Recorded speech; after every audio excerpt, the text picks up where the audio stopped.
ஹாய்மா. 127வது episode. போன episode வந்து ரொம்ப சென்டிமெண்ட்டாக போச்சு. இந்த வர்ற எபிசோடு ஃபுல் எபிசோடும் நம்ம எப்படி வரப்போகுது அப்படிங்கிறத பார்க்க போகிறோம். பார்க்குறதுக்கு முன்னாடி உங்களோட லைக் எங்களோட ஒரு ஹாப்பினஸ். இப்போ வாங்க புதுசாக பார்க்குறவங்க சப்ஸ்கிரைப் பண்ணுங்கள். வீடியோ வாங்க இப்போ வாங்க நம்ம வீடியோக்குள்ள போகலாம். டான்ஸ் பார்க்குறேன் சின்ன வயசுல 3 உரச்சி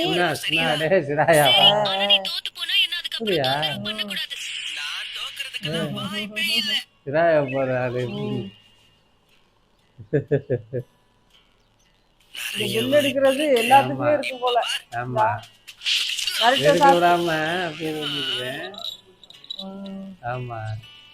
அந்த தேர்ட் கேங்க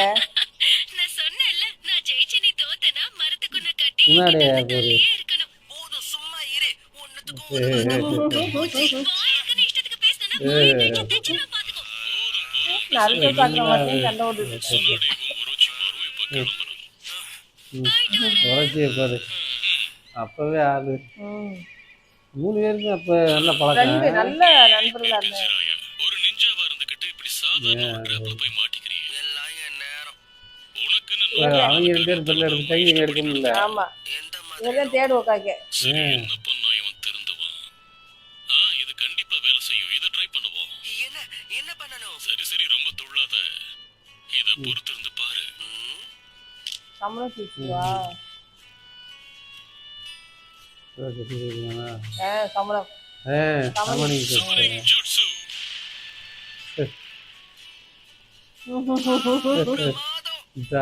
சமனிங் ஜுட்சு.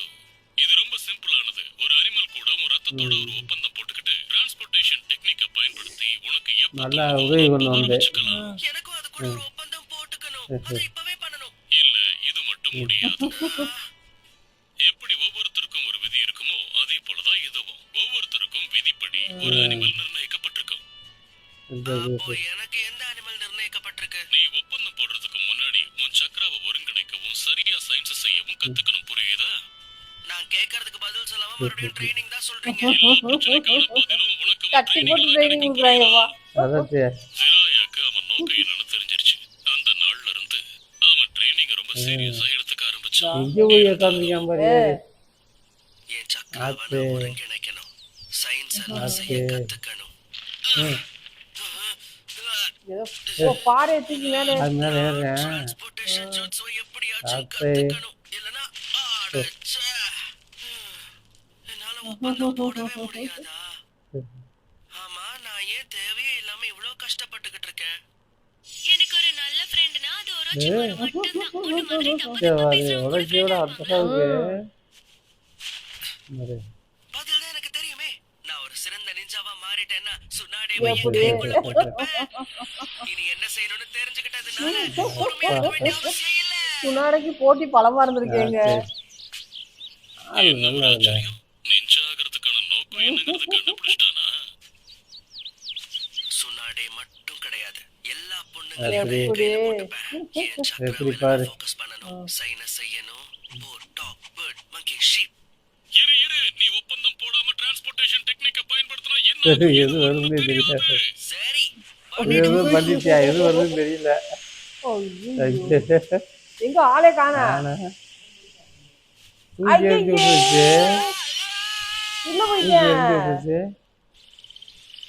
மேல தூக்கி விட்டுருச்சு, என்னன்னே தெரியல. ஆஹா, தவளை எங்க இருக்க?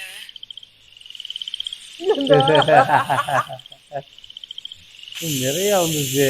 பாம்பு தவளை எல்லாம் இருக்காங்கல. சண்டே நிறுத்துங்க. மாஸ்டர் ஜிராயா சண்டை பாம்புக்கு எங்க இருக்கு சண்டை போல. ஆமா, அதை பிடிச்சி போறியா? அது மேல போயிடுச்சு. இதோ ஒரு அடி. இப்படிதான் சண்டை போடணும். எந்தையும் பிரிச்சு விடுச்சியா? மனித குழந்தை வந்திருக்கு. நீ உண்மையிலே பேசக்கூடிய டோர்தானா? நான் என் கனவுல கூட மவுண்ட் மியோபோக்கோவுக்கு ஒரு மனுஷன் வருவான்னு நினைச்சு கூட பார்க்கல. நீ என்ன சொல்ல வர? தவளையோட ஊரா? ஆமா, பூரா அதே இருக்கு. மனித குழந்தை வழியா வந்துட்டான்னு சொல்லு. காத்துட்டு இருக்கிற மாதிரி சொல்றீங்க. நீ வருவேங்கிற விஷயம் ஐயோ போய் நல்லா கிண்டிக்கிட்டாங்க. நடக்குங்கிறத எங்க மூத்தவர் எப்படி எப்பவும் கணிச்சாரு. ஒரு நாள் ஒரு மனித குழந்தை நம்ம மியோ போகோவுக்கு வருவான். அது மூலமா உனக்கு டோடோட சக்தி கிடைக்கும். நான் நினைச்ச அந்த தீர்க்க தரிசனமும் கிடைக்கும்.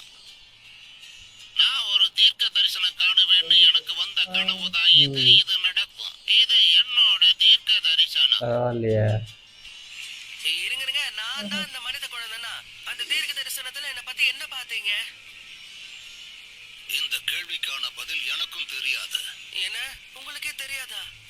நீ இங்கேயே இருந்து ட்ரைனிங் எடுத்துக்கணும். மூத்தவர் சொன்ன தீர்க்க தரிசனம் நடக்கிற வரைக்கும் இருக்கணும். கொஞ்சம் இருங்க, நான் பலசாலி ஆகணும்னு நினைச்சதே பொண்ணுங்க மத்தியில கொஞ்சம் famous ஆகணும்னு கிண்டிக்கிட்டாரு. இதுதான் உன்னோட விதி. இதை ஐயோ மாத்த முடியாது.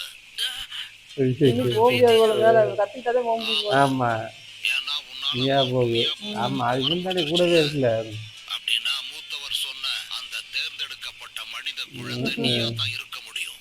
நான் தான் தேர்ந்தெடுக்கப்பட்டவனா? கேட்க நல்லா தான் இருக்கே. அப்ப இங்க ட்ரைனிங் எடுத்து பலசாலி ஆயிட்டேன்னா நினைச்சதெல்லாம் சாதிச்சிடலாம். அன்னைக்கு நடந்த சம்பவத்திலிருந்து ஜிராயா தன்னோட நேரத்தை டோடோட ஊரான மவுண்ட் மியோபோக்குக்கும் ஹிடன் லீஃப் வில்லேஜுக்கும் சமமா பிரிச்சு கொடுத்தா. பகல் பூரா நிஞ்சுட்சு ட்ரைனிங் எடுத்து எப்படி சுயஜாகிரதைக்கான வெறித்தனமா முயற்சியில் இருக்காங்க. ஈடுபட்டார். அத்தை. பகல் ஃபுல்லா ட்ரைனிங் எடுக்கிறது நைட் அங்க போயிடுறது போல.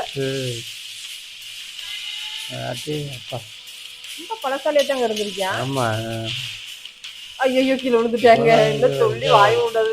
ஐயோ இருந்தாலும் இது அந்த அளவுக்கு சுலபம் இல்லைங்கிறத போக போக அவன் புரிஞ்சுக்கிட்டான்னு தான் சொல்லணும்.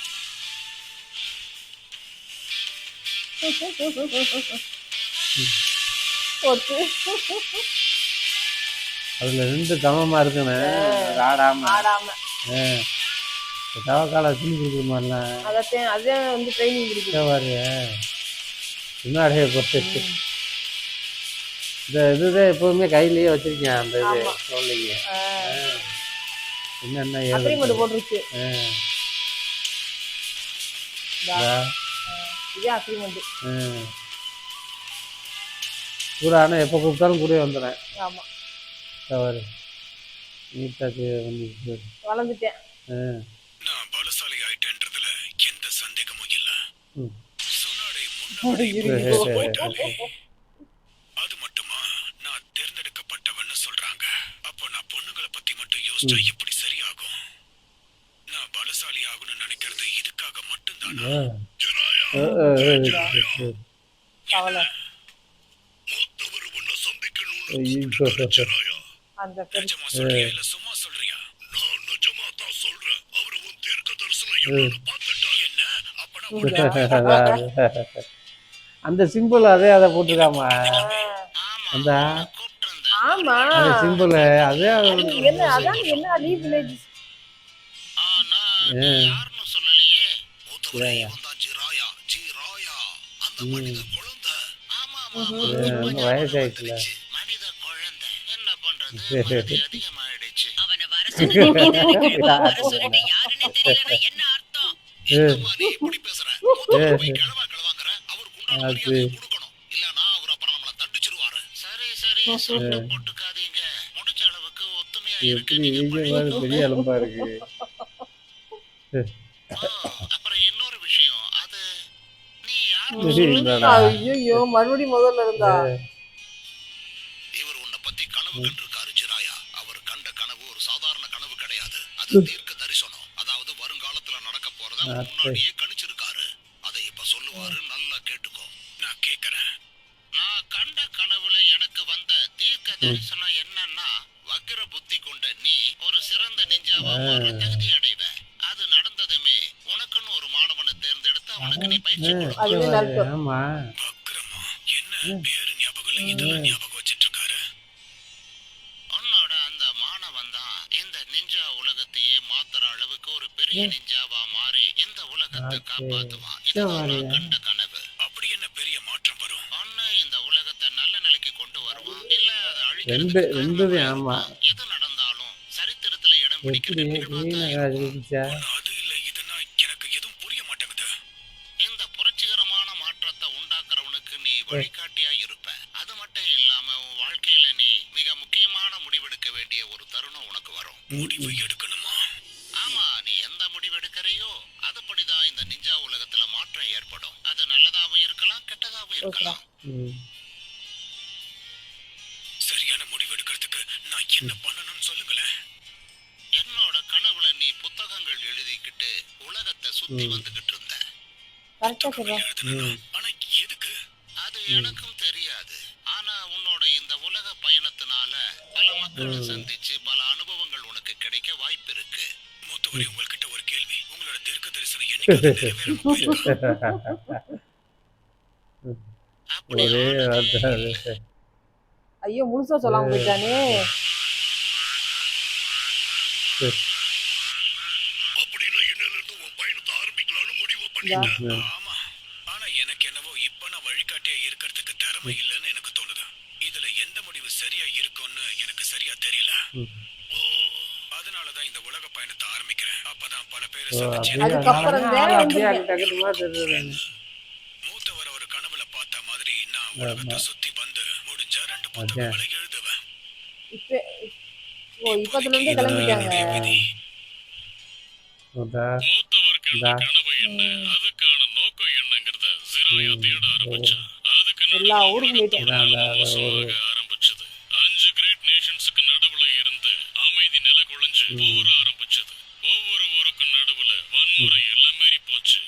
அது மட்டும் இல்லாம எல்லைகள்ல உள்நாட்டு பிரச்சனையும் ரொம்ப அதிகமாச்சு.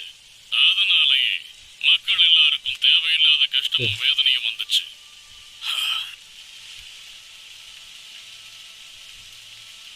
வணக்கம் தம்பி, நீங்க இங்க வந்ததுக்கான நோக்கம் என்ன? என் விதியை தேடி நான் போயிட்டு இருக்கேன். ஓ அப்படியா? நான் உலகம் முழுக்க சுத்தி வருவேன்னு அவரோட கனவுல அவர் பார்த்திருக்காரு. சரி சரி, அழாத செல்லும்.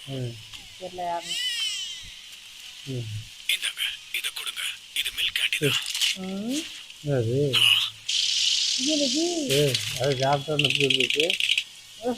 பப்பட்டா. விதியை நாம தேடி போக முடியாது. வரும்போது அந்த விதியை ஏத்துக்கணும்னு நீ இப்ப சொன்னியே. இந்த வெறும் பப்பட் இது என்கிட்ட சொல்லிச்சு.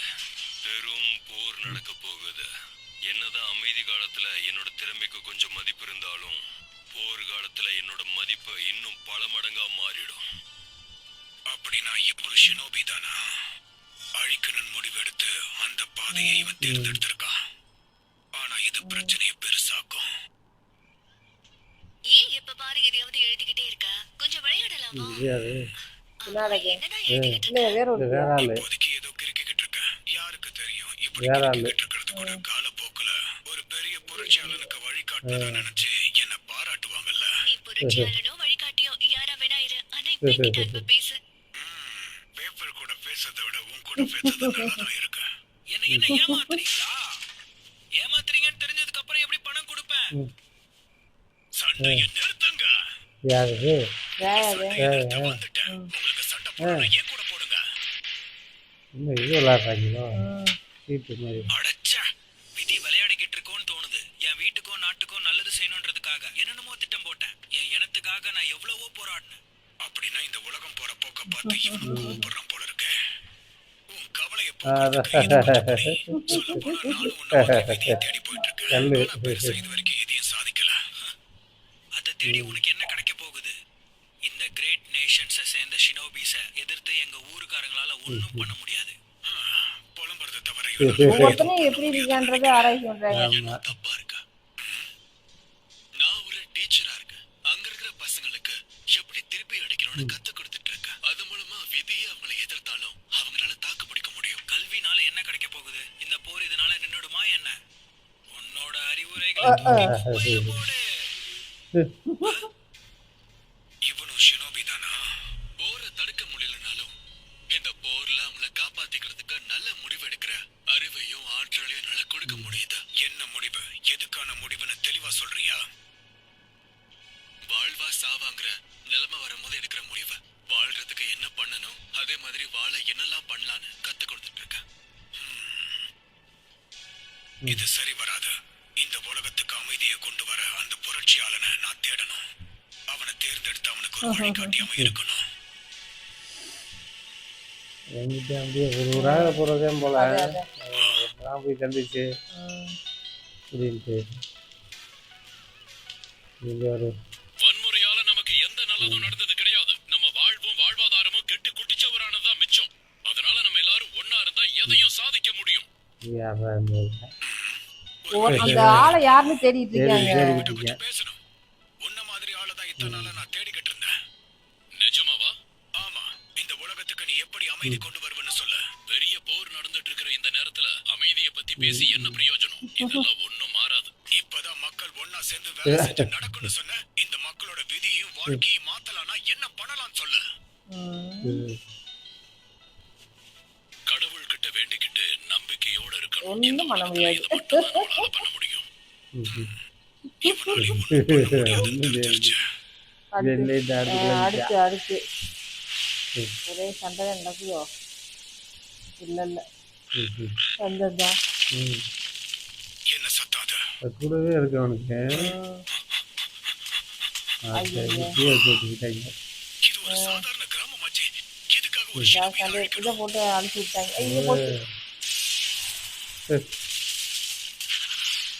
தவிக்கிறதே பெரும்பாடா இருக்கு. ஐயோ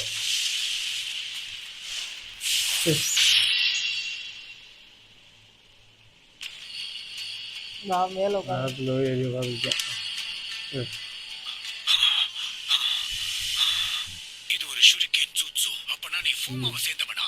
எதுக்காக இந்த கிராமத்து ஆட்களை தாக்கிக்கிட்டு இருக்க? ஓ, அப்ப நீயும் ஒரு ஷினோபி தானா? எனக்கு ஒரு மாணவன் தேவைப்படுறான். அதுக்காக தான் அவனை தேடிக்கிட்டு இருக்கேன். அந்த பெருசு சொன்னதாச்சும் தேடி. அதுக்கு ஆமா அதை ஆமா எதுக்கு தேடி போய்கிட்டு இருக்க? போர் நடக்கிற இந்த காலத்துல யாரோட கை ஓங்கி இருக்குன்னு தெரிஞ்சுக்கிறது தான் எல்லாத்த விட முக்கியமானது. அந்த ஊர் மக்கள்ல ஒருத்தன் ஷினோபிய பத்தி போட்டு கொடுத்ததுனால தான் அந்த மக்களுக்கு இந்த நிலைமை. ஒரு சின்ன விஷயத்துக்கு போய் இப்படி அழிக்கலாமா? ஒண்ணு அழிக்கணும் இல்ல அழிஞ்சு போகணும். நீ தயங்கினா உனக்கு அழிவு மட்டும்தான் மிஞ்சும். ஓ என்ன ஸ்மோக் பாமா? போச்சா உள்ளே வச்சு போட்டானா? நீ தர்மசாலிதான், அதுல சந்தேகமே இல்ல. நீ ஒரு ஷினோபின்னு தெரிஞ்சதுக்கு அப்புறமா உன்னை உயிரோட விட்டு வைக்க முடியாது. உன்னை என்னால எதுவும் பண்ண முடியாது. அதை ஏத்துக்கிட்டு பொறுமையா அடங்கியிரு. நானும் ஒன்னு சொல்லலாமா? நீ சொல்றது எதுவும் கேட்க நான் தயாரா இல்ல. ஐயோ போடா. நான் அடங்கி இருக்கணும். போச்சா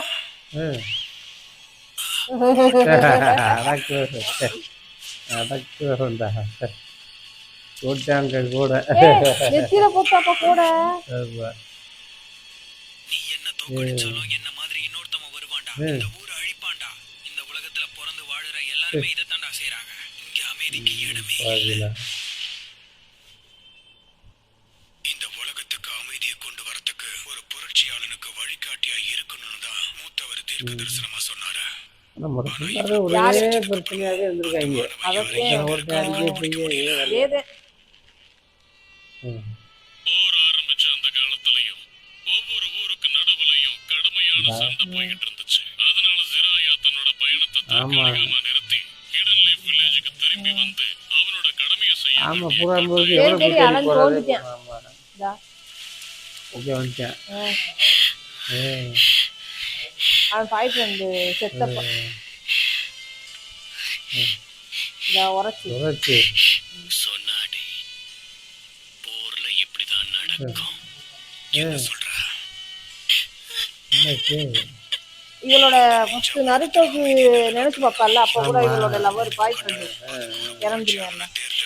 அவனுக்கு வழிகாட்டணும். அதோட மூத்தவருக்கு உண்மையா இருக்கணும். இது எங்களுக்காக செய்யணும். ஒரு தேடலே இருந்திருக்கேன் சார். மத்த விதைச்ச அந்த போர் இப்ப அப்ப உரைச்சி நல்லவனா தான் இருந்திருக்கேன். அப்ப நல்லவன மனசுல பதிஞ்சிருச்சு. அவங்க அடி எடுத்து வச்ச அந்த போரை பல வருஷங்களுக்கு அப்புறம் தேர்ட் கிரேட் நிஞ்சா வார்னு சொன்னாங்க. எப்படியோ திறமையோட சண்டை போட்டு ஜெயிச்சு கொடுத்ததால ஜிராயாவையும் அவனோட நண்பர்களையும் லெஜெண்டரி சானின்னு எல்லாரும் மூணு கூப்பிட பேரும் ஆரம்பிச்சாங்க. முடிஞ்சு 127 தானங்க. 127வது எபிசோடு வந்து ஸ்ரேயாவோட அந்த தேடல் வந்து இன்னும் தேடிக்கிட்டே தான் இருக்கான். அந்த ஸ்டூடெண்ட் யார் அப்படிங்கிறத நம்ம வர்ற எபிசோடில் பார்க்க போகிறோம். அடுத்து நம்ம மீண்டும் சந்திக்கலாம்.